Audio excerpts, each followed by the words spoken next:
आज आज जगन्नाथ जी जगन्नाथपुरी यात्रा की 5वां दिवस है। तो इसके पहले हम सबने अलग अलग चीजें सुनी, किस प्रकार धाम परिचय जगन्नाथपुरी के बारे में सुना, जगन्नाथ धाम परिचय, फिर धाम परिचय जो क्षेत्र है श्री पुरुषोत्तम क्षेत्र, उसका महत्व सुना। इसके पश्चात हम सबने सुना कि किस प्रकार भगवान श्री क्षेत्र में प्रकट हुए, कैसे द्वारका में उनका यह स्वरूप प्रकट हुआ, और फिर वृंदावन में जो यह जगन्नाथ जी का स्वरूप है किस प्रकार प्रकट हुआ। और फिर हमने जगन्नाथ जी का जो महाप्रसाद है, जगन्नाथ जी के महाप्रसाद की महिमा सुनी। आज हम जगन्नाथपुरी में जो उत्सव होते हैं, यात्राएं होती हैं, उन उत्सव और यात्राओं के बारे में सुनेंगे। यद्यपि हम सब रथ यात्रा के बारे में जानते हैं और जगन्नाथ जी की रथ यात्रा बहुत प्रसिद्ध है, पर रथ यात्रा के अलावा भी कुल 12 अलग अलग प्रकार की यात्राएं मनाई जाती हैं जगन्नाथ जी की। तो जीवन में वास्तविक खुशी किसी उत्सव के दिन ही मिलती है, और हम सबका यह अनुभव है कि घर में कितनी भी तकलीफ हो, परेशानी हो, लेकिन जब कोई उत्सव होता है, होली, दीपावली, रक्षाबंधन, तो घर में एक अलग तरह का वातावरण निर्मित हो जाता है। और यदि आप देखेंगे तो हमारे जितने सारे उत्सव हैं, ये सभी उत्सवों का जो केंद्र है वे श्री भगवान है। जैसे दीपावली के मूल केंद्र में भगवान श्री राम है।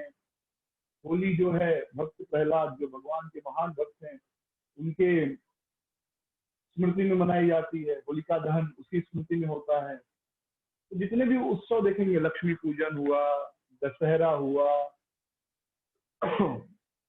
या गोवर्धन पूजा, भाई दूज, तो जितने भी उत्सव हैं, सभी उत्सव भगवान से संबंधित हैं। और इन उत्सवों के दिन कहीं ना कहीं हमारा आनंद बढ़ जाता है। तो उसी प्रकार भगवान जगन्नाथ जी के मंदिर में भी अनेकों प्रकार की यात्राएं या उत्सव होते हैं। तो जो नित्य पूजा होती है वह तो होती ही है, उसके अलावा कहते ना कुछ वैरायटी होना चाहिए, कुछ विविधता होना चाहिए। रोज एक रूटीन, तो भगवान के जीवन में रोज एक रूटीन नहीं रहता है। कहते हैं कि आध्यात्मिक जगत में नित्य उत्सव है, नित्य महोत्सव है। वहां पर तो रोज ही उत्सव होता रहता है, गोलोक वैकुंठ धाम में। परंतु भौतिक जगत में भी जहां जहां भगवान के धाम है, भगवान के मंदिर हैं, वहां पर भी साल में कई तरह के उत्सव होते हैं। अब इस संसार में हमारे पास इतना धन नहीं कि रोज उत्सव कर सके, अन्यथा मंदिरों में आप देखेंगे तो साल में फिर भी 15-20 उत्सव हो ही जाते हैं।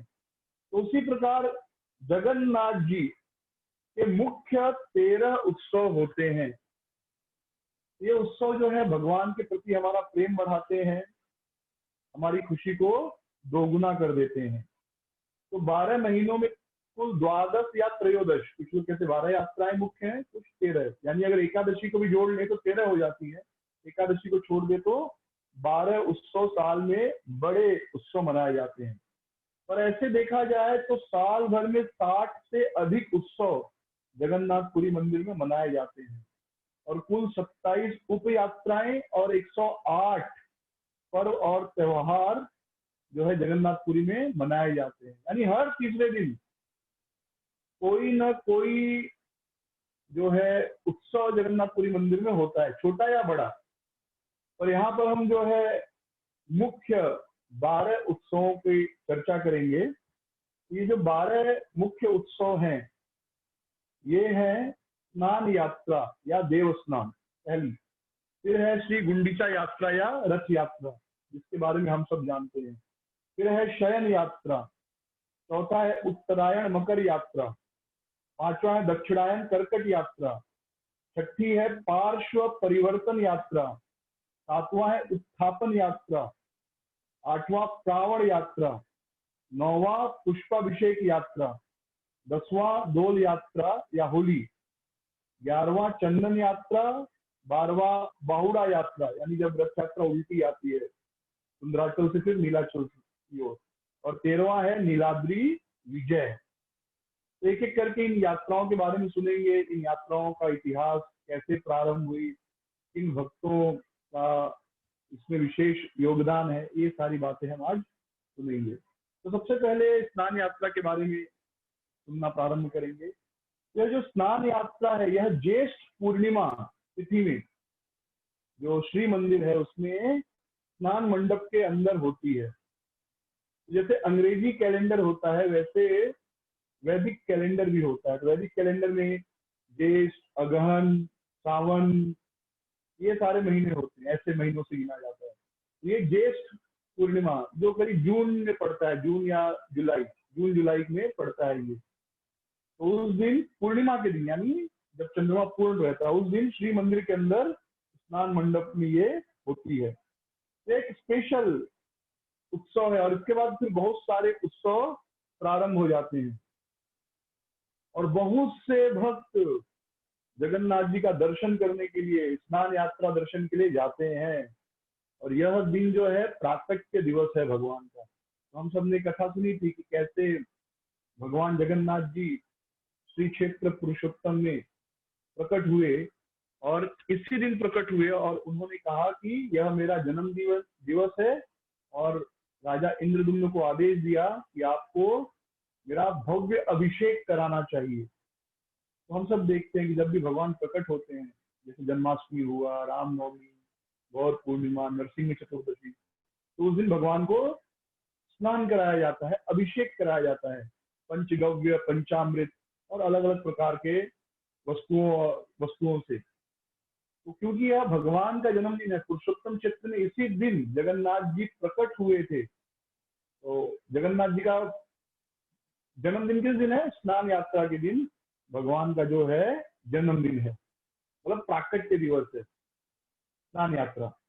तो उस दिन जब जगन्नाथ जी महावेदी पर प्रकट हुए, महावेदी यानी गुंडीचा मंदिर, वहां पर उन्होंने राजा इंद्रदुम्न से कहा कि ज्येष्ठ पूर्णिमा तिथि मेरी जन्मदिन है, उस दिन तुम मेरा महास्नान कराओगे विधि विधानों से। तो राजा इंद्रदुम्न ने स्वयं इस स्नान यात्रा का प्रारंभ किया था और भगवान ने इंद्रदुम्न से कहा था कि सिंधु के किनारे जो अक्षय वट है वहां पर एक कुआं है जो रेत में ढक गया है, उस कुएं को ढूंढो, उसमें सभी तीर्थों का जल है, उस कुएं के जल से मेरा अभिषेक कराओ।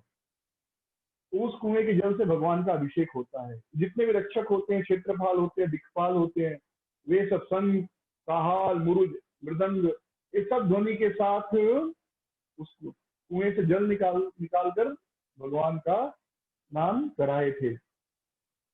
तो ज्येष्ठ शुक्ल त्रयोदशी से जो दयतापति हैं वे भगवान जगन्नाथ की सेवा प्रारंभ करते हैं। त्रयोदशी यानी 13 तारीख, 13वां दिन। स्नान यात्रा कब होती है? पूर्णिमा यानी 15 तारीख को। जो वैदिक कैलेंडर है वो 30 तारीख का नहीं होता है, वह चंद्रमा पे निर्भर है। तो चंद्रमा क्या होता है, कम से बढ़ता है फिर बढ़ के कम होता है। तो इसलिए जो वैदिक कैलेंडर है वह दो भागों में विभाजित है, एक होता है पूर्णिमा वाला और एक होता है अमावस्या वाला। तो यानी जब चंद्रमा बढ़ता है तो उसको कहते हैं पूर्णिमा का, और दूसरा होता है अमावस्या, शुक्ल पक्ष और कृष्ण पक्ष। शुक्ल पक्ष में चंद्रमा बढ़ता है, कृष्ण पक्ष में चंद्रमा कम होते जाता है। तो ये जो ज्येष्ठ शुक्ल है यानी ज्येष्ठ महीना का शुक्ल पक्ष का 13 तारीख त्रयोदशी, ये जो दैतापति होते हैं, ये दैतापति भगवान के सेवक होते हैं, ये भगवान की सेवा प्रारंभ करते हैं।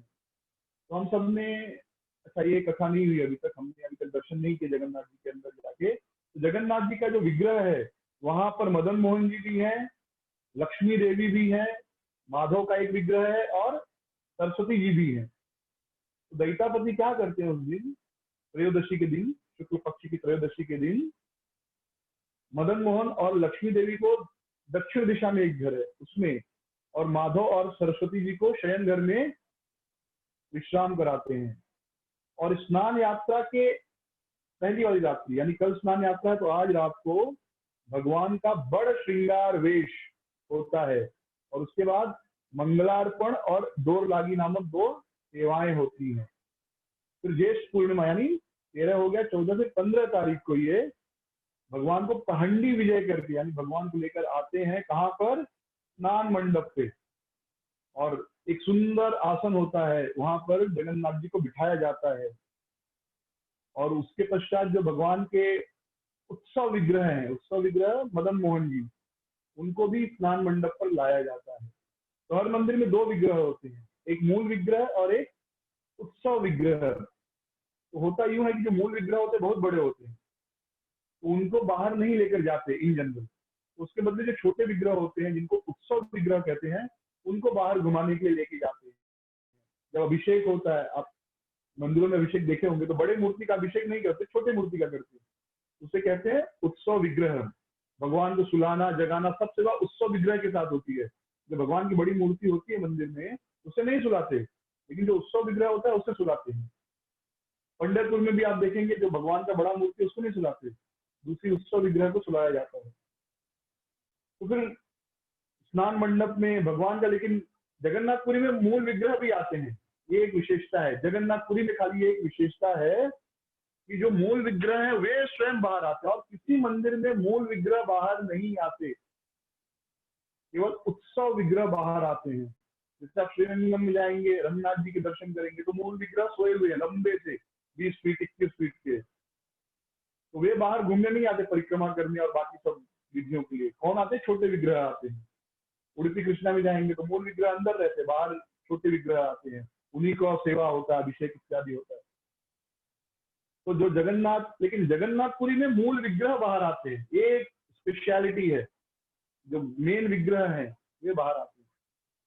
तो भगवान को स्नान मंडप में जो है उनको स्थापित किया जाता है, और जो उत्सव विग्रह मदन मोहन जी, उनको भी लेकर आया जाता है।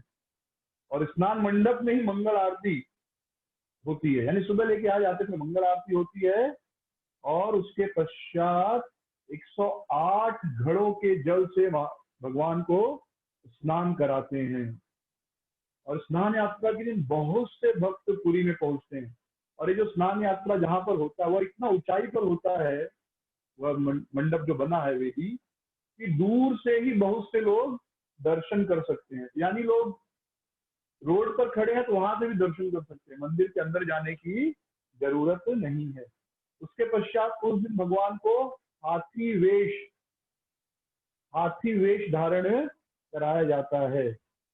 और यही इतना ऊंचा वेदी पर जगन्नाथ जी विराजमान होकर सुंदराचल वृंदावन को देखते हैं, और मन में शुरू हो जाता है कि अब लक्ष्मी जी को बहका के या धोखा देके वृंदावन जाना है। वास्तव में जगन्नाथ जी केवल 2 दिन का आप परमिशन लेते हैं, मैं जरा रथ पर घूम के आता हूँ, लेकिन आते 2 दिन बाद नहीं, आते हैं 7 दिन बाद, 7 दिन या 9 दिन के बाद वापस आते हैं, 9 दिन के बाद वापस आते हैं। इसलिए लक्ष्मी जी बीच में एक बार जाती है, उनका रथ भी तोड़ देती है, हाँ, हेरा पंचमी के दिन। और बाद में जब जगन्नाथ जी वापस आते हैं, तो लक्ष्मी जी उनको महल में यानी मंदिर में घुसने भी नहीं देती। बाद में जगन्नाथ जी उनको रसगुल्ले खिलाते हैं, तब लक्ष्मी जी उनको अंदर आने देती है। ये आगे हम सुनेंगे ये कथा। तो ये स्नान यात्रा के बाद भगवान को हाथी वेश यानी गणपति जी के स्वरूप में सजाने का जो है परंपरा है। ये परंपरा कैसे प्रारंभ हुई? बड़ी सुंदर कथा है कि एक गणपति भट्ट नाम के एक ब्राह्मण थे, कर्नाटक राज्य में रहते थे, कन्यारी नामक एक छोटे गांव में रहते थे। तो वे गणपति जी को परम ब्रह्म मानते थे, कि गणपति जी जो है परम भगवान है, और वे गणपति की पूजा किया करते थे, और बहुत अच्छे भक्त थे वे दूसरे जीवों के प्रति दयालु थे, दूसरों के प्रति करुणा दया ये भाव उनके अंदर था। लालच से दूर थे, काम क्रोध लालच ये सारी चीजें नहीं थी उनके अंदर। शास्त्रों को बड़े ध्यान से पढ़ते थे, सभी इंद्रियों को वश में रखे थे, और उनकी मान्यता थी कि जो परम भगवान है वो हाथी वेश में होंगे। और वे जब एक बार ऐसे शास्त्र पढ़ रहे थे, तो शास्त्र पढ़ते पढ़ते वहां पर एक वाक्य आया, एक श्लोक आया, जिसमें लिखा था कि परम ब्रह्म जगन्नाथ जी श्री क्षेत्र जगन्नाथपुरी में प्रकट हुए हैं। और जो कोई भी अपने नेत्रों से उस परम ब्रह्मा के दर्शन कर लेता है उसे मोक्ष मिल जाता है, वह फिर से इस संसार में नहीं आता। तो गणपति भट्ट सदैव सोचते थे कि काश मैं एक बार उस परम ब्रह्म के दर्शन कर लूं तो मेरा जीवन सफल हो जाए, फिर यमराज के बंधन से मुझे मुक्ति मिल जाएगी, संसार के दुखों से मुझे मुक्ति मिल जाएगी। तो ये ब्रह्म पुराण में भगवान के अवतार के बारे में पढ़े तो वे सोचने लगे कि अरे मैं तो अपना जीवन व्यर्थ में गवा रहा था, वास्तव में इस संसार का क्या उपयोग है, पत्नी संतान धन ये सब तो समाप्त हो जाएंगे।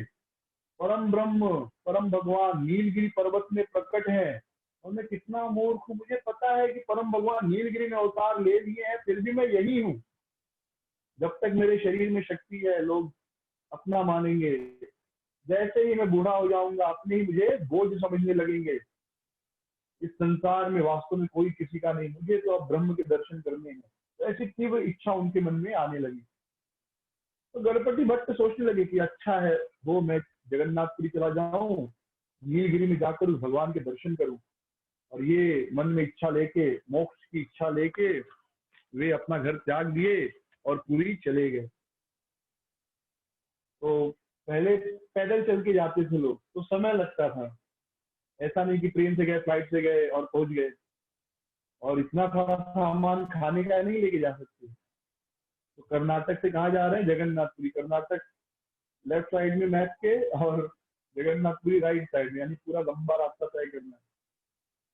तो रास्ते में भिक्षा मांगकर जीवन चलाते थे, भिक्षा मांगकर पेट भर लेते थे। जब कुछ नहीं मिलता था तो जंगल में जो पत्तियां या पेड़ की हरी पत्तियां, कोमल पत्तियों को खाकर पानी पीकर अपना पेट शांत कर लेते थे।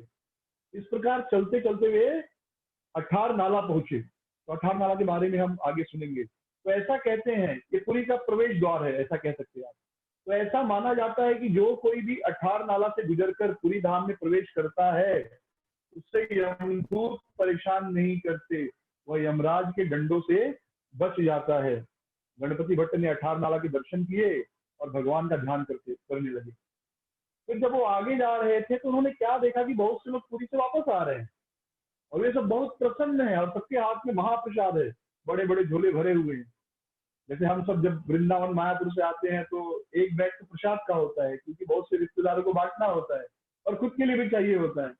तो सबके हाथ में प्रसाद था और सब बहुत खुश थे, जगन्नाथ जी के दर्शन किए थे। तो गणपति भट्ट ने उनसे पूछा, अरे आप लोग कहाँ से आ रहे हैं, आप लोग कहाँ गए थे, आप लोग इतने खुश क्यों हैं, आपको क्या मिल गया, कितने प्रसन्न हैं। तो यात्रियों ने उत्तर दिया, अरे ब्राह्मण, हम लोग जगन्नाथ मंदिर से वापस आ रहे हैं, वहां भगवान के दर्शन किए हमने, हम 5 दिन तक वहां पर रुके थे और हम सब बहुत ही प्रसन्न और संतुष्ट हैं और अपने घरों की ओर प्रस्थान कर रहे हैं। भगवान जगन्नाथ का दर्शन मिल गया, ये अपने आप में विलक्षण बात है। भगवान जगन्नाथ का दर्शन मिलने के बाद शेष क्या बचता है। गणपति भट्ट ने बहुत कंफ्यूज हो गए, दुविधा में पड़ गए। तो वे पूछने लगे, आप लोगों ने सच में परम ब्रह्म को देखा है क्या? हमने उत्तर दिया, हाँ, नीलगिरी में साक्षात जगन्नाथ परम ब्रह्म है। और इस प्रकार सारे यात्री चले गए। गणपति भट्ट अपने मन में सोचने लगे कि नहीं नहीं, इन सब ने जगन्नाथ का दर्शन नहीं किया होगा, इन सब ने परम ब्रह्म का दर्शन नहीं किया होगा। क्योंकि मैंने जो पुराण में पढ़ा है, पुराण में क्या पढ़ा है कि नीलगिरी में जो ब्रह्म है, उन ब्रह्म का जो भी दर्शन करता है उसे तत्काल मोक्ष मिल जाता है। तो इनको तो मोक्ष नहीं मिला, ये तो दर्शन के बाद अपने अपने घर जा रहे हैं, तो इन्होंने दर्शन नहीं किया होगा। और वे आगे बढ़ने लगे। फिर कुछ लोगों से मिले, उनसे वही प्रश्न किया, उन लोगों ने वही जवाब दिया। तो गणपति भट्ट जो थे एकदम भ्रमित हो गए। वे अब पुराण खोल लिए कि भाई पुराण में क्या लिखा है, मैंने सही तो पढ़ा ना। तो ब्रह्मांड पुराण खोल लिए। देखिए ये उस भक्त की महानता और शास्त्रों के प्रति कितना अटूट विश्वास है वह दिखाता है। क्योंकि पुराण में लिखा है जो एक बार परम ब्रह्म का दर्शन कर लेता है उसे मोक्ष मिल जाता है। इतना गहरा विश्वास था। हम लोग क्या सोचते हैं, हाँ ठीक है लिखा है, ऐसा कुछ नहीं होता। मुझे पूरा विश्वास था कि ऐसा होता है। और ये लोग दर्शन करके वापस आ रहे हैं और इनको मोक्ष नहीं मिला, मतलब इन्होंने दर्शन नहीं किए होंगे। तो उन्होंने किताब खोली, फिर से देखा तो वही लिखा था, भाई परम ब्रह्म के दर्शन करने से व्यक्ति को तुरंत मोक्ष मिल जाता है। तो वे दुविधा में पड़ गए। वो सोचने लगे अब क्या करूं, जाऊं कि नहीं जाऊं। इन्होंने परम, ये कहते हैं कि इन्होंने नीलगिरी में परम ब्रह्म के दर्शन किए। मैंने भी पढ़ा है कि नीलगिरी में परम ब्रह्म प्रकट हुए हैं, तो इनको मोक्ष क्यों नहीं मिला। अब क्या करूं, अच्छा तो यही है प्राण त्याग दो। बहुत दुविधा में पड़ गया हूँ। फिर सोचे कि प्राण त्यागना, आत्महत्या करना अच्छा नहीं है। बहुत अच्छा सोचे कि जो व्यक्ति आत्महत्या करता है वो भूत बन जाता है। तो आत्महत्या कभी भी कभी भी कभी भी नहीं करनी चाहिए, कुछ भी हो जाए, क्योंकि उससे कोई शांति नहीं मिलने वाली और दुख बढ़ने ही वाला है। तो वे जब वापस जाने लगे तो वो सोचा अब मैं जाऊंगा। वापस जाने लगे तो भगवान जगन्नाथ तो समझ गए कि भाई एक भक्त इतना तीव्र इच्छा लेकर वापस आया है। तो स्वयं वे एक विद्ध ब्राह्मण का वेश धारण करके गणपति भट्ट के पास आए। उन्होंने गणपति भट्ट से पूछा, अरे आप कहाँ से आए हो, आप कहाँ जा रहे थे और यहाँ कहाँ जा रहे हो, आप इतना दुखी क्यों हो, यहाँ क्यों बैठे हो।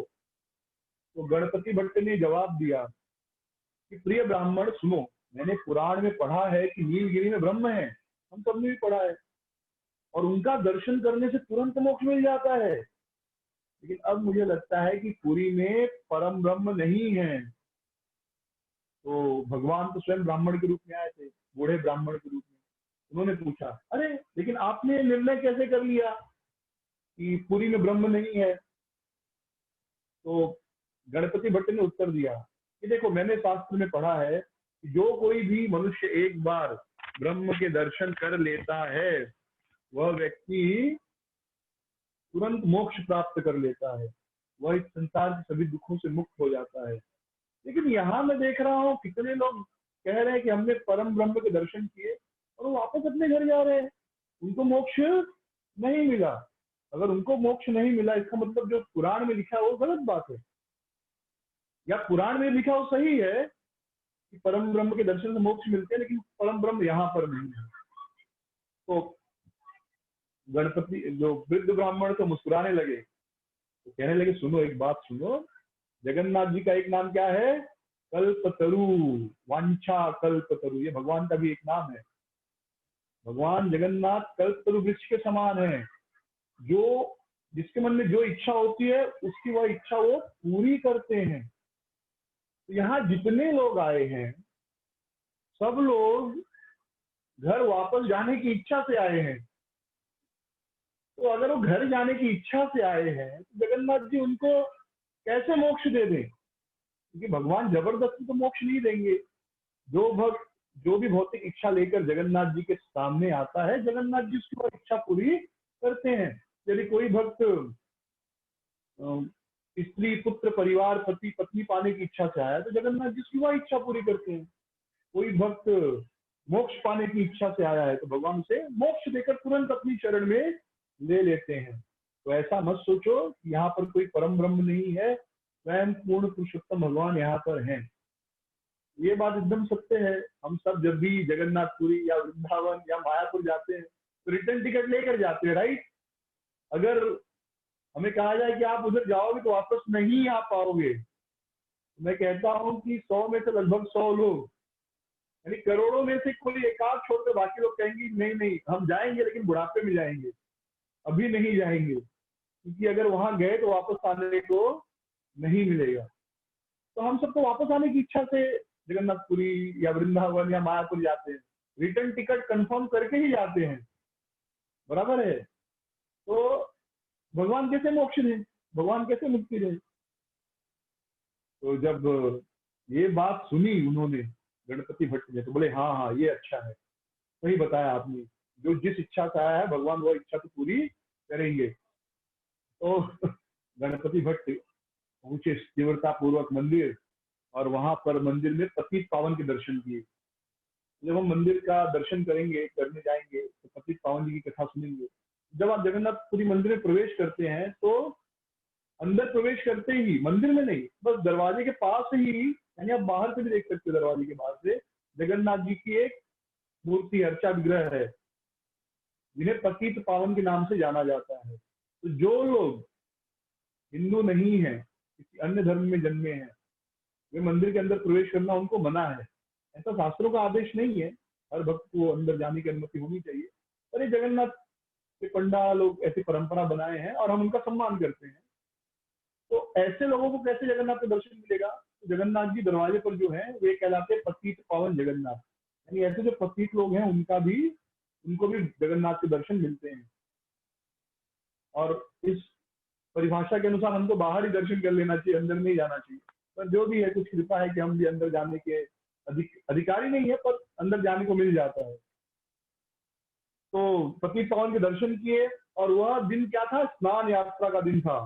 तो भगवान जगन्नाथ, बलदेव और सुभद्रा मैया को स्नान अभिषेक के लिए मंडप में लाया गया था, और बहुत सारे पुजारी अभिषेक कर रहे थे, और हजारों हजारों भक्त जय जगन्नाथ, जय जगन्नाथ, जगन्नाथ स्वामी नयन पथगामी भवतुमे, ऐसा जय जयकार कर रहे थे। और देवता, गंधर्व, यक्ष, मनुष्य, ये सारे भी मनुष्य रूप में भगवान का दर्शन करने के लिए वहां पर आए थे। इसलिए हम जब कभी धाम में जाते हैं ना, तो प्रयास करना चाहिए किसी से झगड़ा नहीं करें।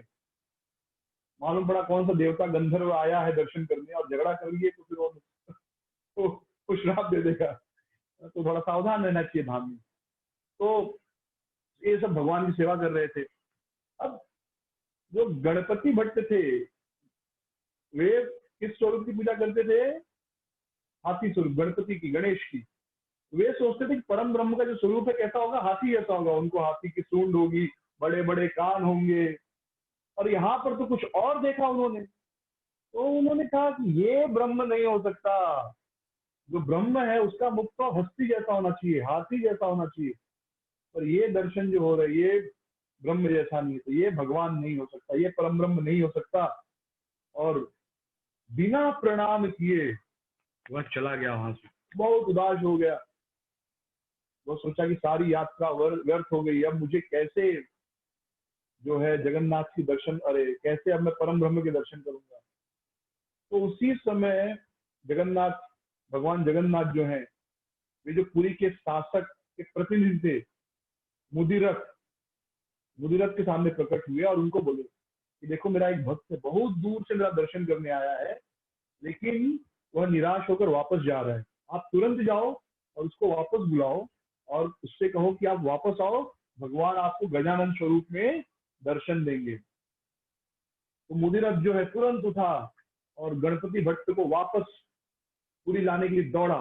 फिर वो गणपति भट्ट को मिला और उनको समझाया कि देखो भगवान दारू ब्रह्म जो है चतुर्वर्ग है, मनुष्यों की सभी मनोकामनाओं को पूर्ण करते हैं, वे आपकी भी मनोकामना को पूर्ण करेंगे। आप आओ और उनका दर्शन प्राप्त करो। इतना मूर्ख मत बनो, आप इतना दूर से आए और उनका दर्शन किए बिना जा रहे हो।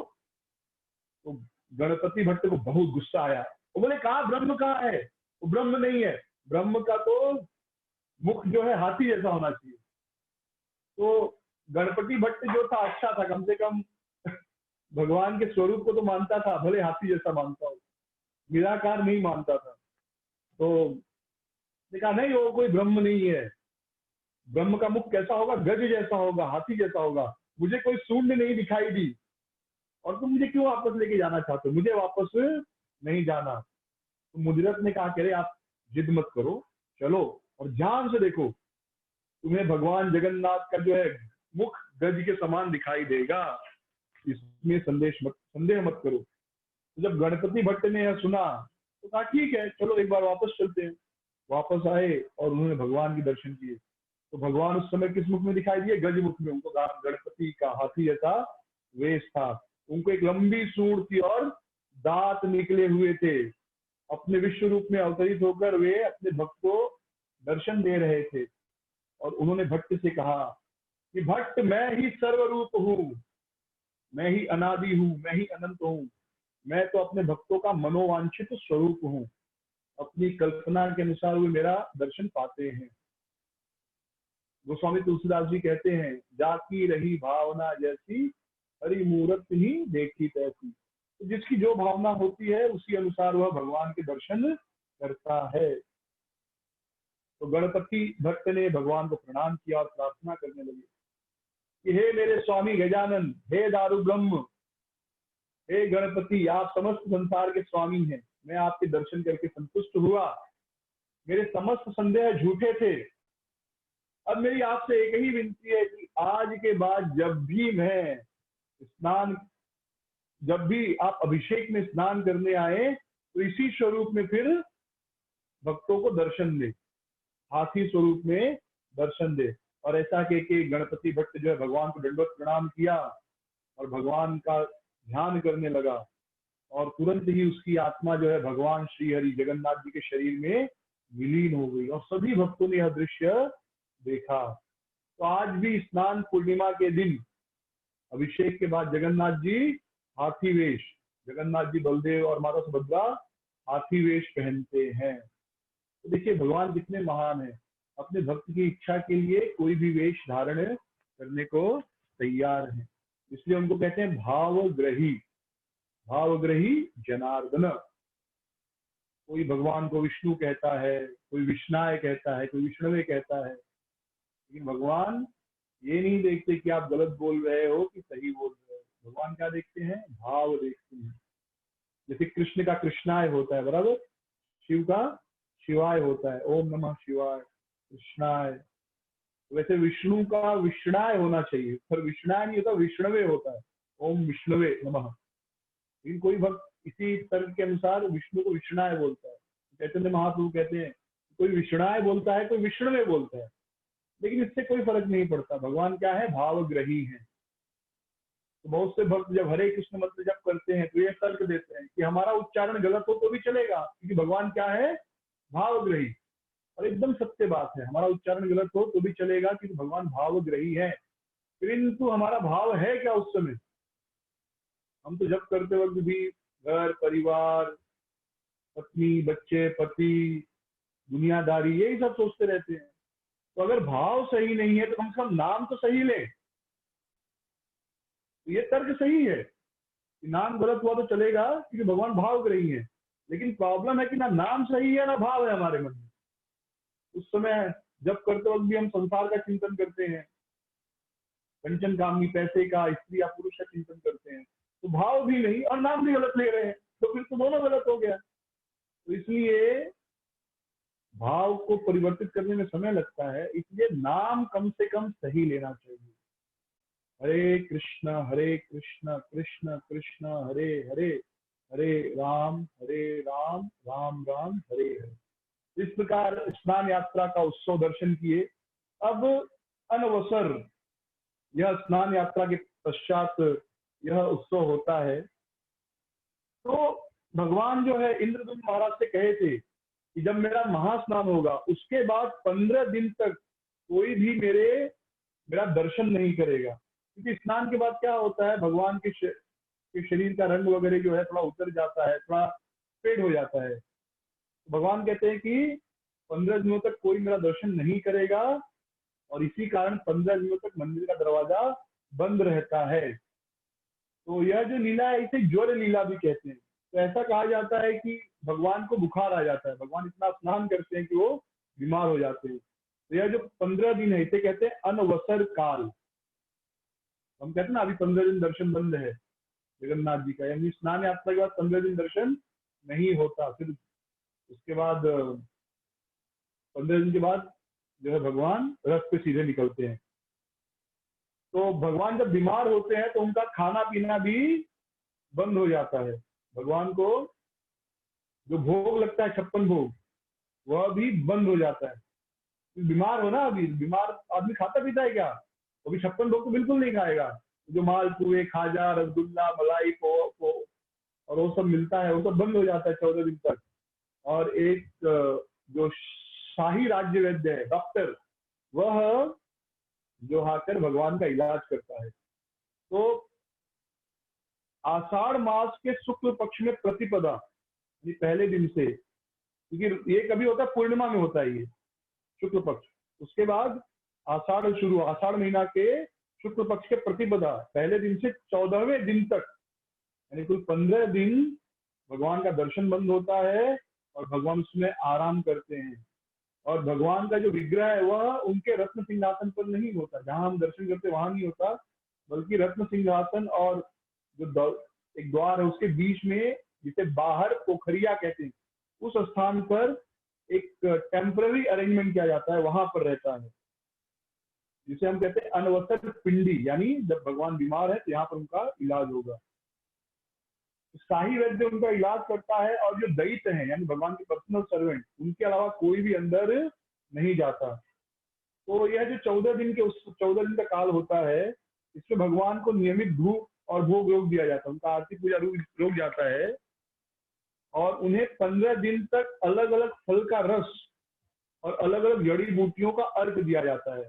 तो अर्घ कैसे बनता है कि जड़ी बूटियों को पानी में खूब उबाला जाता है, और उसके पश्चात उस चीज को भगवान को पिलाते, गर्म पानी में जब किसी जड़ी बूटी को खूब उबालें तो उसका अर्घ बाहर आ जाता है। यह जो अर्घ और फलों का रस है, यह भगवान जब बीमार होते तब दिया जाता है, और उसके बाद यह प्रसाद के रूप में बांटा नहीं जाता, केवल जो दैत्य है भगवान के पर्सनल सेवक वही यह पाते हैं। और जो सेवा में बनता है, जैसे फल का जूस निकाले तो फल का जो उच्छिष्ट बच गया, वो भी अंदर ही रखा जाता है और बाद में उसे हटाया जाता है, लेकिन 15 दिनों तक वो अंदर रहने के बावजूद उसमें कोई बदबू नहीं आती। तो देखिए, भगवान भी जब बीमार होते हैं, भगवान बीमार नहीं होते, पर जब लीला में है तो भगवान भी भोजन करना छोड़ देते हैं। किस पे रहते हैं? काढ़ा पे रहते हैं, रस पर रहते हैं। तो भगवान सिखा रहे हैं हम सबको कि जब भी बीमार पड़ो पहले भोजन बंद करो। और हम लोग बीमार है फिर भी जबरदस्ती हम कहते हैं नहीं, 2 रोटी तो खा लो, ताकत चाहिए। नहीं, आपका शरीर कहता है मत खाओ, और आप भी कहते हो मन नहीं है, लेकिन सब लोग कहते हैं 2 रोटी तो खा लो। लेकिन वास्तव में जब आदमी को बुखार है, कोई सर्दी जुकाम है, तो एक दिन उपवास कर ले और खाली नारियल पानी या गर्म पानी पे रह जाए तो अपने आप वो ठीक हो जाएगा। लेकिन हम मूर्ख लोग हैं, जाते डॉक्टर से दवाई लेते हैं, अंग्रेजी दवाई जो होती है, और एलोपैथी दवाई जो है वह खाने के बाद ही खा सकते हैं, तो बहुत पेट में एसिडिटी हो जाएगा। तो डॉक्टर कहेगा 2 चपाती खा के खाना, थोड़ा हल्का नाश्ता करके दवाई खाना, और बीमार होते जाते हैं। शरीर कहता है मत खिलाओ और हम जबरदस्ती खिला देते हैं। लेकिन देखिए, परम भगवान, शिक्षा है ना ये हमारे लिए, कि परम भगवान का भोग बंद हो जाता है, खाली फल का रस और जड़ी बूटियों का अर्घ दिया जाता है। इसलिए कहते हैं लंघनम परम औषधम, सबसे बड़ा औषधि क्या है? उपवास। तो एकादशी में भक्तों को चाहिए कि उपवास रखें, हो सके तो खाली गर्म पानी पिए पूरा दिन, या हो सके तो अगर गर्म पानी पिए खाली फल के रस पर रहें, रोग भी नहीं हो सकता तो खाली फल खा के रहें। इससे क्या होगा, धीरे धीरे जितनी बीमारियां शरीर की नष्ट हो जाएंगी। शास्त्रों से हर चीज सीखना चाहिए। तो देखिए, भगवान का भी भोजन बंद हो जाता है, भगवान खा के पचा लेंगे लेकिन फिर भी उनका भोजन बंद कर दिया जाता है। अगर हम इस प्रकार जीवन जिए, एकादशी के दिन खाली गर्म पानी पर रहें या खाली फल के रस पर रहें, तो जितनी बीमारियां धीरे धीरे खत्म हो जाएंगी। तो ये हमको अपनी योग्यता के अनुसार देखना है, हमारा शरीर कितना समर्थ है उसके अनुसार, किसी के मार्गदर्शन में।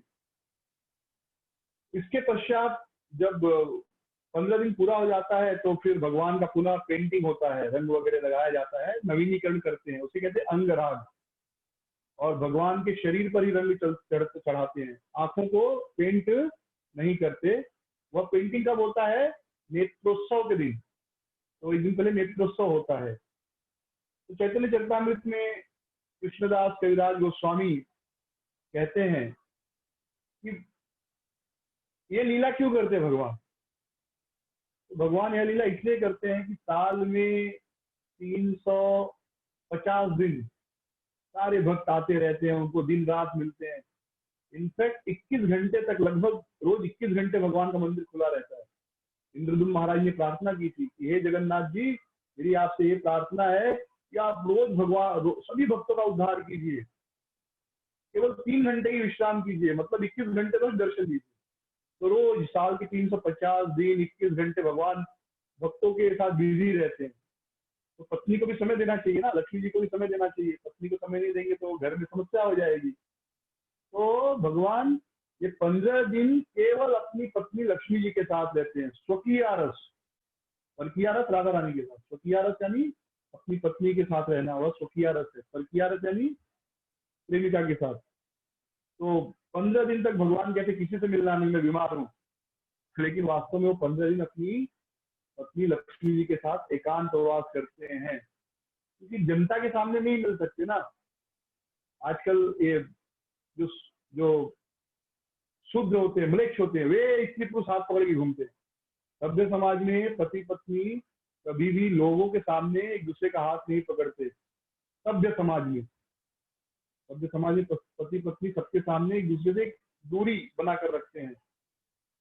हाँ, अगर सब लोग हैं तो पति एक जगह रहेगा, पत्नी दूसरी जगह, सबके सामने कभी वो एक दूसरे को स्पर्श नहीं करते, एक दूसरे के करीब नहीं आते। हाँ, हाथ पकड़ना तो दूर की बात है। लेकिन अब जो है जानवरों का संसार हो गया है, पशुओं का संसार हो गया है, तो हाथ पकड़ कर रोड पर घूम रहे हैं, रोड पर ही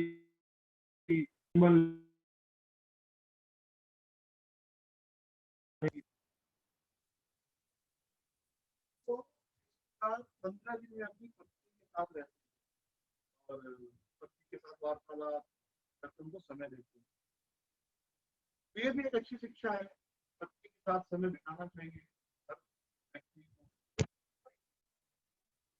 आज में कुछ दिन हमें आज के 10 दिन इसका आवाज नहीं आ रही,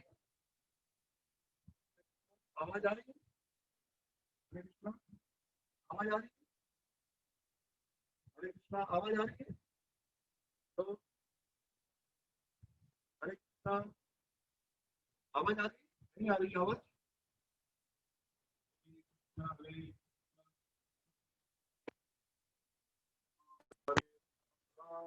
हरे हरे अभी आवाज आई? हरे कृष्णा, अभी आवाज आ रहा है? ओके, आवाज आ गया ना? Okay, thank you. अभी आवाज आई, हाँ। तो ये हर गृहस्थ भक्त को ये बहुत समझना चाहिए कि साल में कुछ दिन पत्नी के साथ विशेष रूप से बिताए, कहीं घूमने चला जाए, 5 दिन, 10 दिन, 2 दिन, 4 दिन, जो भी एक विशेष कुछ समय पति पत्नी को साथ में बिताना चाहिए। जब परिवार में बच्चे हो जाते हैं तो उसके बाद पति पत्नी जो माँ बाप बन जाते हैं और वे भूल जाते हैं कि वे पति पत्नी भी हैं। तो उनका जीवन में एक ही चीज आ जाता है, भाई हम माँ बाप हो गए, हम माता पिता बन गए। लेकिन ये नहीं भूलना चाहिए कि दोनों को एक दूसरे की आवश्यकता है। तो साल में कुछ समय, भले वो 2 दिन, 4 दिन, 5 दिन, 10 दिन का हो, जिसमें पति पत्नी एक साथ कुछ समय बिताएं। तो पहले तो था नाना नानी के यहाँ बच्चे रहे चले जाते थे, तो पति पत्नी को अकेला रहने का मौका मिलता था, क्योंकि परिवार में बच्चों के सामने आप पत्नी के साथ बातें नहीं कर सकते, बहुत समय नहीं दे सकते, बच्चे भी हैं। तो पहले ऐसा होता तो नानी नानी के यहाँ बच्चे चले गए, मामा के यहाँ चले गए घूमने, तो पति पत्नी को कुछ समय अकेले एक साथ बिताने को मिलता था। तो इससे उनके जीवन में कभी झगड़ा आया, ये सारी चीजें बहुत कम हो जाती है। तो भगवान 15 दिन पूरी तरह रहते हैं।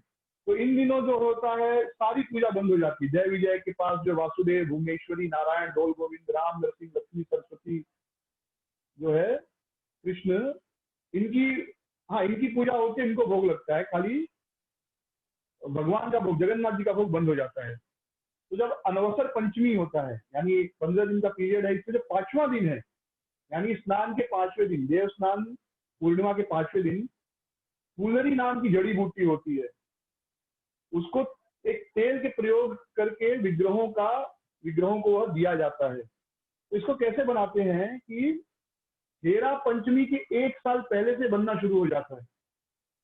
यानी इसको बनने के लिए लगभग 1 साल और 1 महीना लगता है, यानी कुल 13 से 14 महीने लगते हैं। तो क्या करते हैं, इसमें अलग अलग पौधे, जो हर्बल मेडिसिन है, औषधीय गुण है जिसमें, जैसे बेनचेर, ये सब की छाल लेकर, और इसमें जो सुगंधित फूल हैं उनका रस, जैसे केतकी, मल्ली, जूही, जय, बुआला, चंपा, ये सब के साथ 4 लीटर तेल में मिलाकर एक पात्र में रखते हैं। और फिर इस पात्र को, इस बर्तन को एक बर्तन में रखते हैं। इस बर्तन को फिर बंद कर देते हैं, मिट्टी से सील कर देते हैं, और फिर उस घड़े को जमीन में 1 साल के लिए दबा देते हैं। फिर जमीन में 1 साल दबा देते हैं, और उसके बाद फुलरी नीति के दिन इसको बाहर निकाला जाता है और इस तेल से भगवान का अभिषेक किया जाता है। ये 5वें दिन होता है, स्नान यात्रा के 5वें दिन, 15 दिन में 5वें दिन यह होता है। यह नीति जो है कौन करते हैं? भगवान के जो पर्सनल सेवक हैं, दैत्य हैं। अब इसके पश्चात नव यौवन उत्सव या नेत्रोत्सव। तो हम सब जगन्नाथ जी का जो कल्चर है कितना रिच है, कितनी सारे उत्सव है, हमको पता ही नहीं। हमको लगता है केवल रथ यात्रा होती है, पर देखिए कितने सारे उत्सव है। अभी नया यौवन, नव यौवन उत्सव या नेत्रोत्सव। नव यौवन यानी जवानी, नव यौवन यानी नई जवानी, यानी भगवान नए होते हैं। तो जब कहते हैं नव यौवनम च, जब बच्चे 15, 16, 17 साल के होते हैं तो कहते हैं भाई नई नई जवानी चाहिए। उसमें बच्चे बहुत ताकतवर भी होते हैं, सुंदर भी लगते हैं। जनरली वो उम्र में बच्चे नहीं बीमार होते इन जनरल। आजकल कुछ भी नहीं कह सकते, पर वो उम्र में जनरली बच्चे अच्छे स्ट्रांग होते हैं। तो हमने अभी सुना कि भगवान का बॉडी पेंटिंग होता है, लेकिन आंखों की पेंटिंग नहीं करते हैं, क्योंकि जो शिल्प शास्त्र है, शिल्प शास्त्र यानी भगवान की मूर्ति कैसे बनाए, उसका नियम है, ऐसे कोई भी मूर्ति नहीं बना सकता। तो उसमें बताया गया है कि जब भगवान की आंखें पेंटिंग की जाती है तो उसके बाद उन प्रतिमाओं में जीवन आ जाता है और फिर उनकी पूजा कर सकते हैं।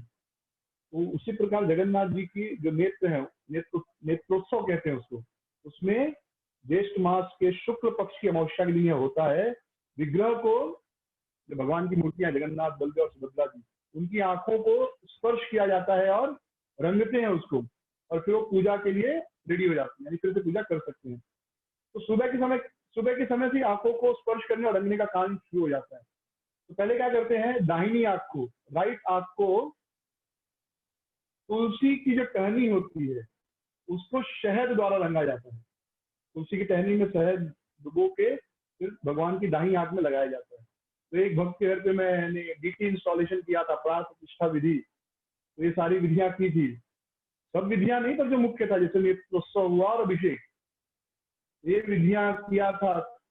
उनको इच्छा थी हमारे भगवान की प्राण प्रतिष्ठा हो, तो नेत्रोत्सव किया था उसमें। तो नियम यह है कि सोने की रॉड होनी चाहिए पतली, उससे होना चाहिए। अगर सोने की रॉड नहीं है तो और फिर तुलसी की टहनी, तो तुलसी की टहनी से हमने किया था।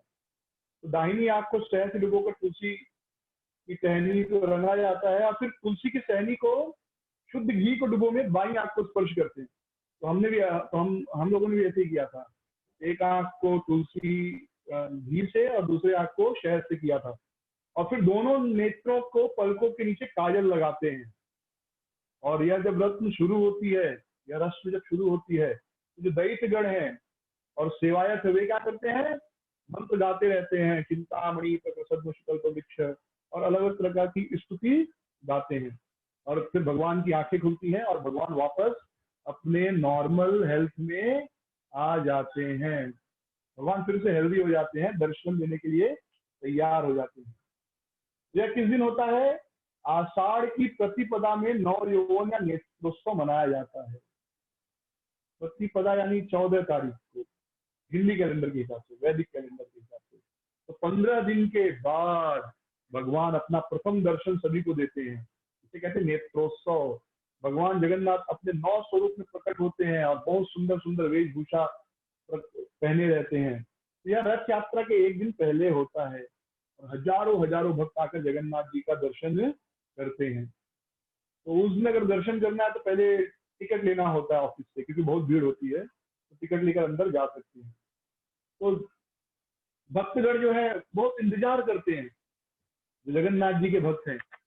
हम लोग शायद इस चीज को अनुभव नहीं कर सके, पर अगर आप अपने आपने अनुभव किया होगा कि आपका बेटा या बेटी कुछ दिनों के लिए आपसे दूर गया है, 15 दिन 20 दिन के लिए, या आपका पति या आपकी पत्नी आपसे दूर है, तो कैसे हम वेट करते हैं। और विशेष रूप से एक गर्लफ्रेंड बॉयफ्रेंड अगर कुछ दिन एक दूसरे से दूर है 15-20 दिन तक, तो फिर कितना वेट करते हैं कि अरे कब वो 15 दिन पूरा होगा और फिर वो वापस आएगा या वापस आएगी और मैं देखूंगा। तो ये हमको लगता है कि ये व्हाट्सएप वीडियो कॉल से अच्छा हम देख सकते हैं, लेकिन इसमें ये हो गया है कि अब वो जो हीरा है वो उसकी अनुभूति नहीं हो पाती। तो प्रेम जो है पूर्ण प्रकट नहीं हो पाता, क्योंकि रोज ही देख रहे हैं, तो ऐसा लगता है रोज ही देख रहे, बड़ा बात क्या, तो 15 दिन के बाद मिलने पर भी कोई अनुभूति नहीं होगी। लेकिन यहाँ पर 15 दिन दर्शन नहीं हुए तो भक्त एकदम व्याकुल होकर दर्शन इंतजार करते हैं। तो चैतन्य चरितामृत में उल्लेख है कि चैतन्य महाप्रभु जब स्नान यात्रा के बाद 15 दिनों कहाँ चले जाते थे? वो एक स्थान है, अलारनाथ चले जाते थे। वहां अलारनाथ जी विष्णु हैं, वहां उनके दर्शन करते थे, क्योंकि जगन्नाथ जी का विरह सह नहीं पाते थे। तो बहुत इंतजार करते थे कब ये नेत्रोत्सव होगा, कब भगवान फिर से दर्शन देंगे। तो जब गुंडीचा मंदिर, इसी दिन गुंडीचा मंदिर मंदिर की सफाई भी होती है, गुंडीचा मार्जन जिसको कहते हैं। तो चैतन्य चरितमृत में वर्णन है कि महाप्रभु गुंडीचा मंदिर की सफाई करने के बाद बहुत तेजी से जगन्नाथ के दर्शन के लिए जाते हैं। और जब वो जा रहे होते हैं तो उनका सेवक काशीश्वर आगे आगे चलकर भीड़ को रोकता है, और उनका जो दूसरा सेवक है गोविंद पीछे जल का कमंडल लेकर जाता है। और जब चैतन्य महाप्रभु इतना तेजी से जा रहे हैं कि उनके भक्तों को दौड़ना पड़ रहा है उनके साथ, और सारे भक्त जो है महाप्रभु के पीछे पीछे जगन्नाथ के दर्शन करने जा रहे हैं, इतने उत्सुक हैं कि कब जगन्नाथ दिखेंगे। और इतनी उत्सुकता होती है कि महाप्रभु सारे नियम तोड़कर जगन्नाथ मंदिर में प्रवेश करके भगवान के गर्भगृह में चले जाते हैं और जगन्नाथ का दर्शन करते हैं। इतनी उनको प्यास रहती है जगन्नाथ के दर्शन की। ये अनुभव हम सबको जीवन में कभी न कभी हुआ रहेगा, अपने बेटा के लिए, अपनी बेटी के लिए, अपने माता पिता के लिए, या अपने पति के लिए, अपनी पत्नी के लिए। और विशेष रूप से प्रेमी प्रेमिकाओं में अगर है तो ज्यादा आप ये अनुभव किए रहेंगे, अगर किसी का हो ऐसा कुछ रहा होगा लाइफ में। तो चैतन्य महाप्रभु बहुत प्यासे थे कब दर्शन होगा, तो जगन्नाथ के दर्शन कर रहे हैं। तो उनकी आंखें कैसे बन गए चैतन्य महाप्रभु के? भौरे बन गए, बम्बल भी। जैसे भौरा कैसे मधुमक्खी कैसे फूल पर बैठकर रस लेता है, उसके रस का स्वादन करता है, उसी प्रकार जगन्नाथ जी भी भगवान चैतन्य महाप्रभु भगवान की सुंदरता का आंखें कर रहे दर्शन कर रहे थे। तो इस प्रकार यह नेत्रोत्सव दर्शन है। इसके पश्चात होती है रथ यात्रा। तो रथ यात्रा का वर्णन कल विस्तृत रूप से करेंगे, आज होगा नहीं। फिर झूलन यात्रा, रथ यात्रा के बाद आती है झूलन यात्रा। तो हम सब जो भी इस्कॉन के भक्त हैं, हम सबको झूलन यात्रा के बारे में पता है। सभी इस्कॉन मंदिरों में झूलन यात्रा होती है।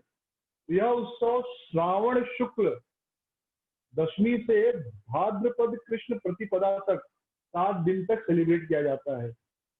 इसमें जगन्नाथ जी खुद नहीं आते, जो उनका विजय विग्रह है मदन मोहन जी, तो शाम को पालकी में बैठकर मुक्ति मंडप में आते हैं, जहां पर एक झूला लगा होता है, और वहां पर खूब सुंदर संगीत बज रहा होता है, अलग अलग प्रकार के वाद्य बज रहे होते हैं, नृत्य हो रहा होता है, और पूजा होती है, और पूरे मंदिर को बहुत सुंदर सजाया जाता है। तो जगन्नाथ जी के रथ यात्रा में तो हम सब जाते हैं, लेकिन एक बार ऐसा योजना बनाना चाहिए कि एक बार जगन्नाथपुरी में हम जाएं झूलन यात्रा के समय, और कभी मौका मिले तो जन्माष्टमी के समय जाएं। तो ऐसे थोड़ा कभी कभी योजना बनाना चाहिए जीवन में, एक बार तो झूलन यात्रा जगन्नाथपुरी में जगन्नाथ जी का रथ यात्रा देखें। तो फिर वहां पर मंदिर खूब सुंदर सजाया रहता है, और चारों ओर उत्सव का माहौल रहता है। यह उत्सव जो है, जैसे वृंदावन में भगवान झूला झूलते थे, उसकी स्मृति में बनाते हैं। इसके पश्चात बलराम जी का जन्मोत्सव मनाया जाता है। जैसे हम सब बलराम पूर्णिमा मनाते हैं, वैसे जगन्नाथपुरी में भी बलराम जी का जन्मोत्सव मनाया जाता है। तो श्रावण के महीने में पूर्णमासी के दिन बलराम जी प्रकट हुए थे, और इस दिन मंदिर में राखी पूर्णिमा यानी बलराम जयंती के दिन राखी का उत्सव भी मनाया जाता है। राखी और बलराम जयंती एक ही दिन पड़ती है। तो सुबह जो है भगवान को भोग लगता है। फिर जो मुद्रा हस्त नाम के सेवक है, मुद्रा हस्त, ये सेवकों का नाम है। कुछ अलग अलग प्रकार के सेवक होते हैं, जो दैताय होते हैं, जैसे मुद्रा हस्त नामक सेवक होते हैं। वे सेवक क्या करते हैं, तीनों विग्रहों को चंदन लगाते हैं और उनको नया वस्त्र पहनाते हैं। फिर दोपहर को पुराना वस्त्र बदलकर सुवर्ण जड़ित रेशमी राखी और सुपारी की माला पहनाई जाती है। यानी जगन्नाथ जी और बलदेव जी को, क्योंकि बहन जी साथ में है ना, भद्रा मैया है ना, बहन है ना उनकी, तो बहन है, तो राखी का विधि भी होता है, राखी पहनाई जाती है और सुपारी की माला पहनाई जाती है। और उसके बाद बलभद्र के सिंहासन के नीचे, बलराम जी के सिंहासन के नीचे षष्ठी, मार्कंडेय वरुण, इन सब की पूजा होकर भोग लगाने के बाद सुदर्शन चक्र जी को एक पालकी में बिठाकर मार्कंडेय सरोवर लेकर जाते हैं। बलराम जी को भोग लगता है, फिर सुदर्शन चक्र को एक पालकी में बिठाकर कहाँ लेके आते हैं, मार्कंडेय सरोवर। तो हमने मार्कंडेय सरोवर की कथा सुनी, मार्कंडेय ऋषि की जब कथा सुनी थी तो, और वहां पर बलराम जी का उत्सव मनाया जाता है। कैसे, तो काली मिट्टी से बलभद्र जी की मूर्ति बनाई जाती है और जीवन न्यास दिया जाता है। तो अलग अलग मंत्रों द्वारा इस मूर्ति में प्राण प्रतिष्ठा की जाती है। फिर पंचोपचार, पंचोपचार पूजा मतलब भगवान को अगरबत्ती, एशगंध, पुष्प, धूप, दीप और नैवेद्य, ठीक है। पंचोपचार, गंध यानी अगरबत्ती, गंध फिर पुष्प, गंध यानी सेंट, फिर पुष्प यानी फूल, फिर गंध, एशगंध, पुष्प, दीप, धूप, धूप यानी अगरबत्ती, फिर दीप यानी लैंप, और फिर नैवेद्य। इसे कहते हैं पंच उपचार पूजा। मैं फिर से रिपीट करता हूँ। सबसे पहले भगवान को खुशबू अर्पित किया जाता है, सेंट, गंध, फिर होता है पुष्प, पुष्प यानी फूल, फिर जो होता है धूप, धूप यानी अगरबत्ती, फिर दीप, और उसके बाद नैवेद्य यानी भगवान को भोग लगता है। ये 5, इसे कहते हैं पंचोपचार पूजा। तो पंचोपचार पूजा करके फिर शीतल भोग के बाद मूर्ति को पवित्र जल में विसर्जित कर दिया जाता है और सुदर्शन की भ्रमण करके वापस आते हैं। तो जो बलराम जी का विग्रह वह नहीं जाता है, एक मिट्टी से विग्रह बनाया जाता है, उसमें शिलान्यास, जीवन न्यास करके फिर पूजा होती है, फिर भोग लगता है और फिर वापस आ जाते हैं। और एक उत्सव मनाया जाता है, उसे कहते हैं राहु रेखा लगाना। यह नीति जो होती है भाद्रपद कृष्ण पंचमी में होती है। तो आप लोग ने अगर ध्यान दिया होगा तो भगवान के विग्रह के ऊपर राहु रेखा एक होती है, बहुत ध्यान से देखेंगे, किसी पंडा को पूछेंगे तो पता चलेगा, राहु रेखा होती है। तो अनवसर काल में राहु रेखा को जो है निकाल कर रख दिया जाता है। तो इस दिन जो दैतापति हैं, जो भगवान के सेवक हैं, ये फिर से राहु रेखा को इन तीनों विग्रह के ऊपर लगाते हैं। तो यह भोग मंडप में होता है। भोग मंडप है जहाँ भोग लगता है भगवान को, वह स्थान। इसके पश्चात श्री कृष्ण जन्माष्टमी का उत्सव जगन्नाथ मंदिर में बड़े धूमधाम से मनाया जाता है। श्री कृष्ण जन्माष्टमी किस महीने में पड़ती है, याद रखिए, भाद्रपद की कृष्ण अष्टमी, यानी कृष्ण पक्ष की अष्टमी, भाद्रपद की कृष्ण पक्ष की अष्टमी, ये असली तारीख है। ये जिस दिन पड़ेगा उस दिन जन्माष्टमी मनाई जाती है। अंग्रेजी कैलेंडर में बदलता है डेट, पर वैदिक कैलेंडर में जब भाद्रपद का महीना होगा, कृष्ण पक्ष होगा, अष्टमी तिथि होगी, उसी दिन जन्माष्टमी पड़ती है। जैसे गणेश चतुर्थी यानी 4 तारीख को, वैदिक कैलेंडर के हिसाब से चतुर्थी, ऐसे चतुर्थी, पंचमी, तो इसका मतलब 5 तारीख, चतुर्थी यानी 4 तारीख, जैसे जन्माष्टमी यानी अष्टमी 8 तारीख वैदिक कैलेंडर के अनुसार। तो इसका इसमें इस समय मंदिर में बहुत उत्सव मनाए जाते हैं। मंदिर के जो सेवक होते हैं वे कृष्ण बलराम की सभी लीलाओं का मंचन करते हैं। एक हफ्ते तक जो है मंदिर में अलग अलग प्रकार के उत्सव होते हैं, नाट्य होते हैं, नाटक होते हैं, और भगवान जन्म लेने के बाद जो भी क्रियाएं होती है, जैसे नाभिछेदन, जब नाड़ी काटते हैं वह क्रिया, षष्ठी पूजा, जब भगवान 6 दिन के हो जाते हैं तो षष्ठी पूजा होती है, वह पूजा, नामकरण, अन्नप्राशन, चूड़ाकरण यानी हेड शेविंग, कर्णवेद, कान छेदना, यज्ञोपवीत, जनेऊ पहनाना, ये सारी विधियां कराई जाती हैं। ये सब कुछ जो है, ये सारी विधियां भगवान की कराई जाती है जन्मोत्सव में, जगन्नाथ जी की। और फिर उस रात को बलराम, कृष्ण बलराम को शयन कराते हैं, और अगले दिन जो लक्ष्मी मंदिर है उसका जो बाहर का जगमोहन, यानी लक्ष्मी मंदिर के सामने का जो मंडप है, उसमें बड़े उत्साह से नंदोत्सव मनाया जाता है। तो चैतन्य महाप्रभु हमेशा अपने भक्तों के साथ इस उत्सव को विशेष रूप से मनाते थे। तो जन्माष्टमी के दिन, फिर से रिपीट कर रहा हूँ अगर आपको नहीं समझ में आया, एक हफ्ते तक तो फेस्टिवल चलता है, अलग अलग प्रकार के नाटक होते हैं, और जन्माष्टमी के दिन भगवान, जो भी एक बालक जन्म लेने के बाद जो भी क्रिया होती है, जैसे नाभिछेदन, षष्ठी पूजा, नामकरण, अन्नप्राशन, चूड़ाकरण, कर्णवेद, कान छेदाना, जनेऊ, ये सब क्रिया करके भगवान को सुलाया जाता है जगन्नाथ जी को। और फिर अगला दिन लक्ष्मी मंदिर में उत्सव होता है।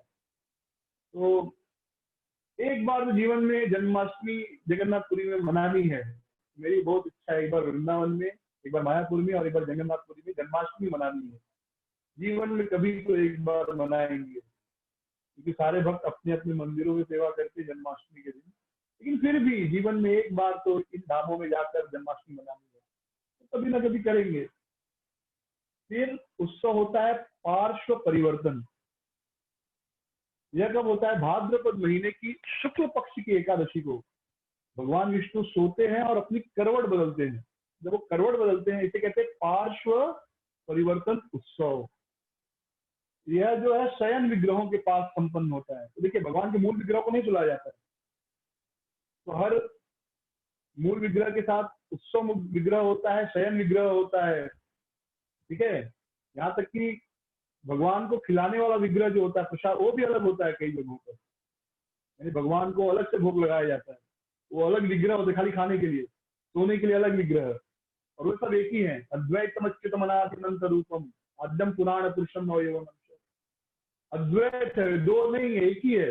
जगन्नाथ जी का शयन विग्रह हो, उत्सव विग्रह हो, मूल विग्रह हो, सब एक ही है। यही तो उनकी शक्ति है, यही तो भगवान की सर्वशक्तिमत्ता है। तो यह सब शयन विग्रह के पास होता है। और उस दिन सुबह के समय 3 उत्सव विग्रहों को शयन कक्ष में स्नान कराते हैं और उन पर चंदन का लेप लगाते हैं। उसके बाद पालकी में बिठाकर मंदिर की चारों ओर शोभा यात्रा निकलती है। मेन जगन्नाथ जी अंदर ही रहते हैं, उनका जो शयन विग्रह उनके साथ होता है। फिर एक बड़ी महत्वपूर्ण एकादशी, उत्थापनोत्सव या हरि उत्थान एकादशी। महाराष्ट्र में, हमारे तो महाराष्ट्र में बड़ा महत्व है, पंढरपुर में। ये कब होता है? कार्तिक शुक्ल एकादशी के दिन हरि उत्थान उत्सव मनाया जाता है। तो भगवान 4 महीने के बाद हरि उत्थान एकादशी के दिन जगते हैं। भगवान सो रहे हैं, शयन शुरू हो गया ना, चतुर्मास शुरू हो गया, भगवान सो रहे हैं। शयनी एकादशी था, भगवान सो गए। हाँ, तो भगवान सो गए लेकिन सब देख रहे हैं, ठीक है। ये उनकी विशेष निद्रा है, योग निद्रा। तो उसके बाद 4 महीने बाद भगवान जगेंगे और इन तीनों विग्रहों को जगाकर चांदी की थाली में रखकर उनका महाअभिषेक किया जाता है। यानी जिन विग्रहों को शयन कराया जाता है उनको पूरे शरीर में चंदन लगाकर फिर वस्त्र धारण कराया जाता है और फिर उनका पुष्प अलंकार करके षोडश उपचार पूजा की जाती है। तो हमने 16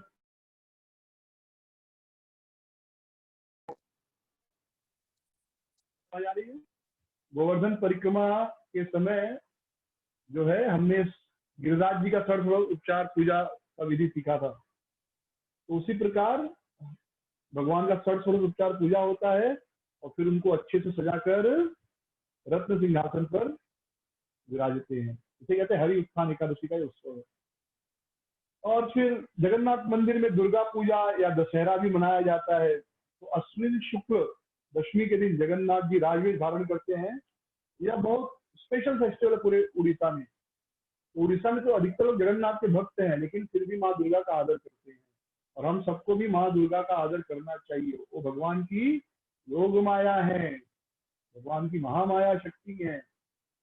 जगन्नाथ मंदिर में उस दिन बहुत बड़ा उत्सव होता है, विमला देवी का अभिषेक पूजा इत्यादि उस दिन होता है।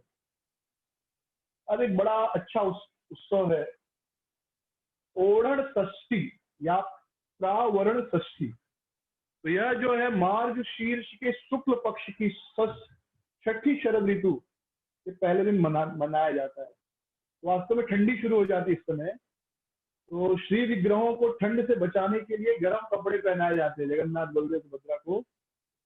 तो ठंड से बचने के लिए जो है भगवान को शुद्ध किए हुए वस्त्र पहनाए जाते हैं और उन वस्त्रों को पहले 3 बार मंदिर की परिक्रमा कराई जाती है। फिर भगवान उसको ओढ़ते हैं किस दिन? छठी के दिन। छठा दिन यानी षष्ठी, इसलिए से कहते हैं ओढ़ण षष्ठी। ओढ़ रहे हैं किस दिन? छठे दिन। तो एक बड़ी सुंदर लीला है इस प्रसंग में, चैतन्य भागवत में वर्णन आता है कि विद्यानिधि, पुंडरिक विद्यानिधि जो है वे चैतन्य महाप्रभु के विशेष भक्त थे। जब वो जगन्नाथपुरी आए थे तो भगवान ने उन्हें समुद्र के किनारे यमेश्वर महादेव के पास रहने का स्थान दिया था। तो हम सुनेंगे 5 प्रकार के शिव, यमेश्वर महादेव, भुवनेश्वर महादेव, इन 5 शिव के बारे में आगे सुनेंगे। तो दामोदर स्वरूप के जो बहुत करीबी हैं विद्यानिधि, ये दोनों मिलकर, स्वरूप दामोदर और विद्यानिधि दोनों मिलकर जगन्नाथ के दर्शन किया करते थे। तो देखिए, भक्ति में भी मित्र होने चाहिए। तो विद्यानिधि, पुंडरिक विद्यानिधि और दामोदर स्वरूप दोनों एक साथ रहते थे, कृष्ण कथा करते थे। तो ओढ़ षष्ठी के दिन भी ये दोनों जगन्नाथ जी के दर्शन करने आए थे। तो भगवान जगन्नाथ जी उस दिन नया कपड़ा पहनते हैं और वो कपड़ा कैसा होता है, उस कपड़े को मांड में, मांड पता है चावल को जब बनाते हैं तो जो उसका स्टार्च होता है उसमें कपड़े को डुबाया जाता है तो कपड़ा कड़क हो जाता है, स्टार्च बोलते हैं। तो वो कपड़ा भगवान को पहनाया जाता है। तो भगवान चैतन्य महाप्रभु अपने सभी भक्तों के साथ आए थे यह श्रीवस्त्र ओरण यात्रा देखने। तो उस समय भगवान को नए वस्त्र धारण कराए जा रहे थे। मृदंग, मुहरी, शंख, दुदुम्बी, काहल, ढाक, दगड़ा, काढ़ा सब जोर जोर से बज रहे थे और भगवान अनंत को अनेक प्रकार के वस्त्र पहनाए जा रहे थे। यह उत्सव जो है षष्ठी से लेकर मकर तक चलता है, मकर संक्रांति तक। वस्त्र संलग्न होते होते रात होने लगी, रात्रि का समय होने लगा। भगवान चैतन्य महाप्रभु सबके भक्तों के साथ चर्चा कर रहे थे और चैतन्य भगवान जो है जगन्नाथ जी श्री किरीट पुष्पहार धारण किए थे, उनकी गंध धूप इन सबसे पूजा हुई और उसके पश्चात महाप्रभु चले गए। अब विद्यानिधि जो थे, पुंडरिक विद्यानिधि, उन्होंने जब देखा कि जगन्नाथ जी को मांड डुबोया हुआ वस्त्र पहनाया है तो उन्होंने अपने दोस्तों से कहा, जैसे हम अपने फ्रेंड्स के साथ मंदिर जाते हैं ना, कहते हैं देखो वो भक्त कैसे कर रहा है, अरे देखो वो कैसा कर रहा है, ऐसा बात करते हैं ना। जब दो भक्त रहते हैं साथ में किसी और भक्त के बारे में बात करते हैं, तो ऐसे जगन्नाथ पुंडरिक विद्यानिधि और स्वरूप दामोदर बात कर रहे थे। तो विद्यानिधि ने दामोदर स्वरूप से कहा कि जगन्नाथ जी को मांड से बनाया हुआ, मांड लगाया हुआ वस्त्र क्यों पहनाया है। इस देश में यानी उत्कल में तो, जगन्नाथपुरी में तो सब श्रुति स्मृति को मानने वाले हैं और श्रुति स्मृति के अनुसार मांड का से स्टार्च से डूबा हुआ जो वस्त्र है उसको फिर से शुद्ध करना चाहिए, फिर से धोना चाहिए, नहीं तो वह अशुद्ध माना जाता है। तो फिर यहाँ पर ऐसे कैसे हो रहा है। तो जब स्वरूप दामोदर ने कहा कि अरे ऐसा मत बोलो, ये तो भगवान जगन्नाथ की इच्छा है, अगर उनकी इच्छा नहीं होती तो राजा क्या रोक नहीं देता कि ऐसा मत करो। जगन्नाथ जी की जो इच्छा होती है वो राजा के मन में प्रकट होती है, फिर राजा उसके अनुसार कार्य करते हैं। तो विद्यानिधि कहते हैं ठीक है, ईश्वर तो महान है, ईश्वर तो सर्वशक्तिशाली है, उसके लिए पवित्र अपवित्र इसका कोई अंतर नहीं पड़ता, भगवान को कभी अशुद्ध नहीं कर सकते। लेकिन ये जो पंडा लोग हैं, जो जगन्नाथ के भक्त हैं, पंडा, पशुपाल, पिड़छा, ये लोग मार का लगा हुआ भक्त क्यों पहन रहे हैं, ये लोग अशुद्ध भक्त क्यों पहन रहे हैं। जगन्नाथ जी तो भगवान है, ये लोग भी क्या भगवान बन गए, ये लोग शुद्ध भक्त, ये लोग शुद्ध वस्त्र क्यों नहीं पहनते।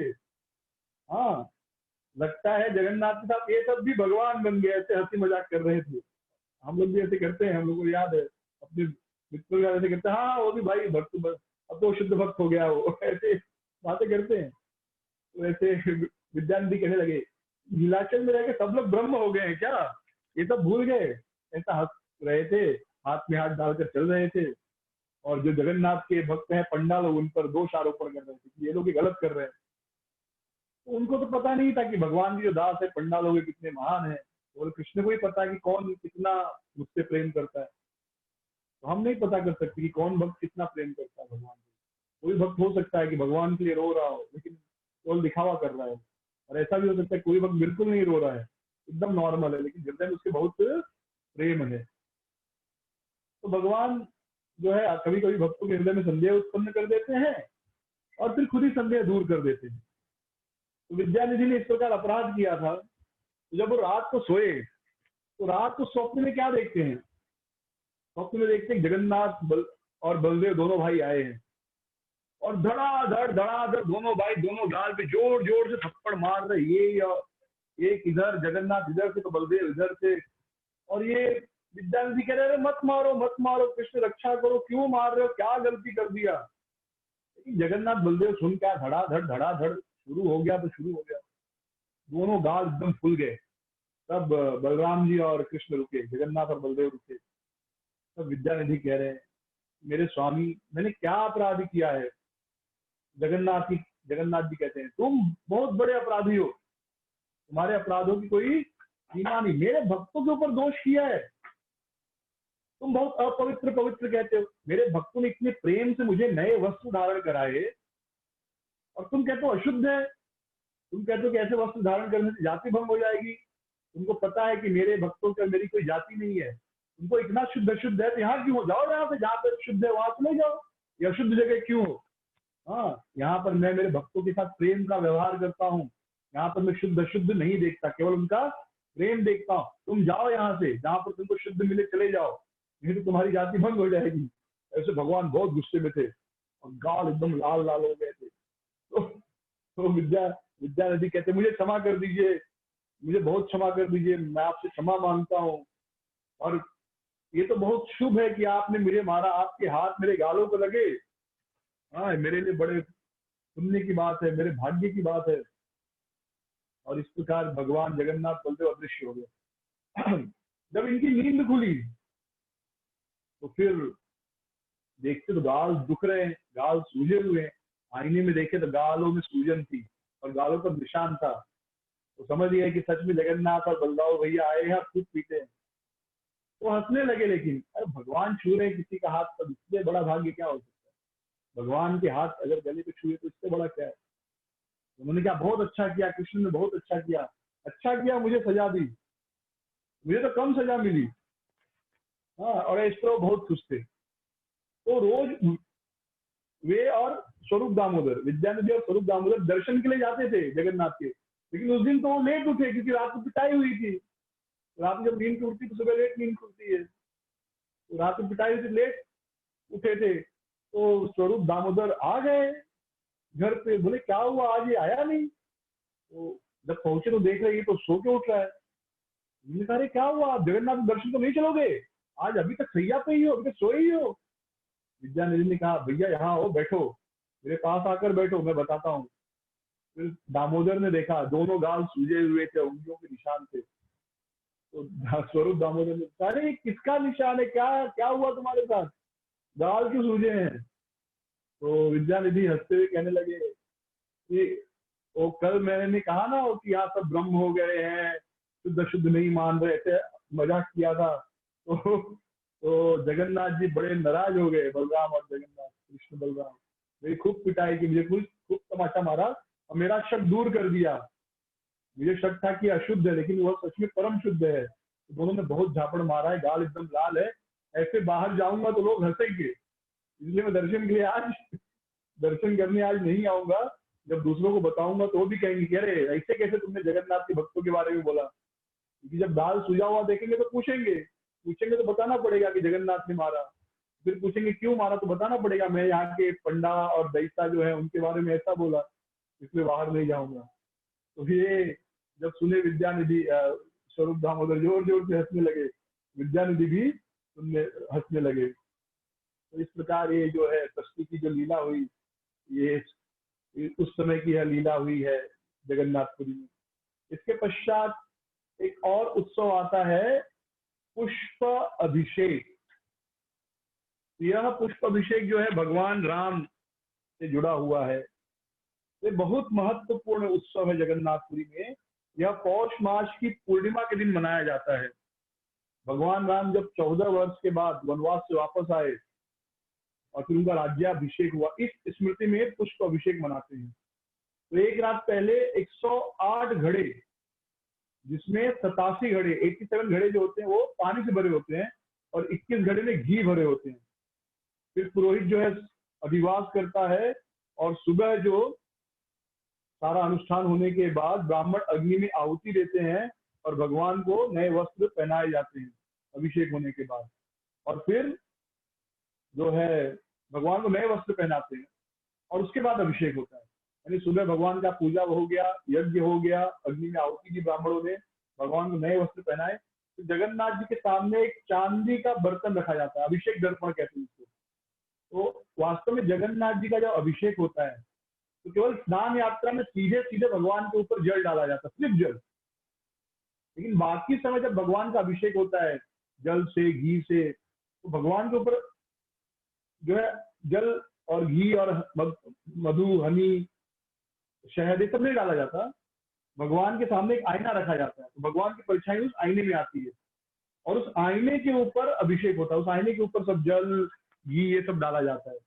ये तो मूर्ति किसकी बनी है? दारू ब्रह्म है ना, लकड़ी की मूर्ति है ना। तो पानी से तो पोंछ लेंगे एक बार, लेकिन घी वगैरह डालेंगे तो खराब हो जाएगा, चिपक जाएगा, फूल जाएगा। तो इसलिए केवल एक बार भगवान का जो मूल विग्रह है स्नान यात्रा के समय उस समय अभिषेक होता है भगवान का, और केवल जल से होता है। और जल को फिर पोष देता है, बाद में पेंटिंग होती है 14 दिन के बाद, नयन उत्सव होता है। लेकिन बाकी समय भगवान जगन्नाथ जी का अभिषेक न होकर उनके सामने एक दर्शन अभिषेक दर्पण रखते हैं, दर्पण रखा जाता है, उस दर्पण में जगन्नाथ जी दिखते हैं और उसका अभिषेक होता है, उसमें घी और शुद्ध जल गिराया जाता है। इसके बाद लक्ष्मी जी को लेकर आते हैं, उनका भी स्नान कराया जाता है। और उसके बाद भितरक्ष महापात्र नामक सेवक जो है, तो जगन्नाथ के बगल में हनुमान जी की तरह बैठ जाता है। तो जगन्नाथ जी राम है, तो हनुमान जी भी होने चाहिए, वही तो। और उसके बाद फिर भगवान को भोग लगता है। तो लक्ष्मण और हनुमान जी जो है इस तरह, और मंदिर में बहुत सारे उत्सव होते हैं, तो ये उत्सव भी होता है। कुछ सेवक जो मंदिर के लक्ष्मण और हनुमान जी का एक्टिंग करते हैं और जगन्नाथ जी के बगल में रहते हैं। जगन्नाथ जी को भगवान राम के रूप में दर्शन किया जाता है उस दिन, और लक्ष्मी जी को माता सीता के रूप में।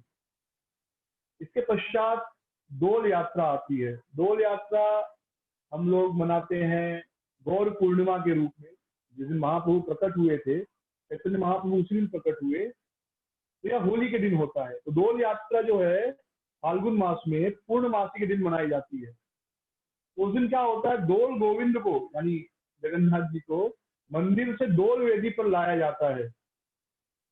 और डोल यात्रा की 5 दिन पहले से बहुत प्रकार के उत्सव प्रारंभ हो जाते हैं। और इस दिन लक्ष्मी जी और सरस्वती जी भी पालकी में बैठकर जगन्नाथ वल्लभ उद्यान, एक गार्डन है जिसका नाम है जगन्नाथ वल्लभ गार्डन, वहां पर लेकर जाए जाते हैं। फिर चतुर्दशी की शाम को डोल वेदी पर यज्ञ होता है, और मंदिर का जो मुख्य अहाता है उस दिन लक्ष्मी मंदिर जो है वहां पर होली मनाई जाती है। तो एक बार होली में भी चलना है, लेकिन गौर पूर्णिमा भी है। इस्कॉन मंदिर है, तो वहां पर इस्कॉन मंदिर भी है, तो गौर पूर्णिमा इस्कॉन मंदिर में मना लेंगे और होली जगन्नाथ जी के साथ मना लेंगे। तो ऐसे हम लोग प्लान करेंगे।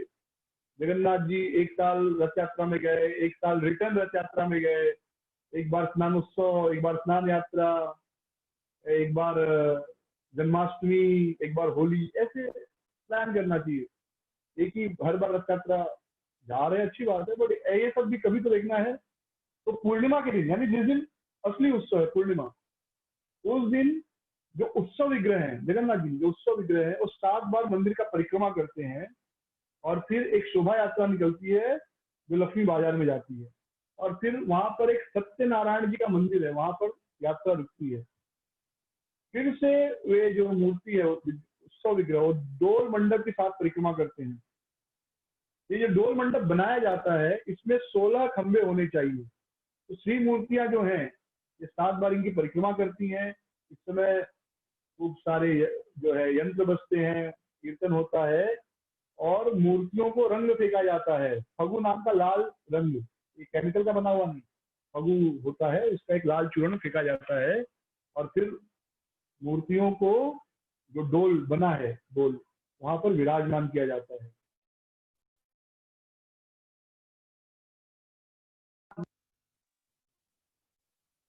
उसी डोल गोविंद में भी भगवान अपने सखाओं के साथ झूले का आनंद लेते हैं, और शाम को फिर से मंदिर आ जाते हैं।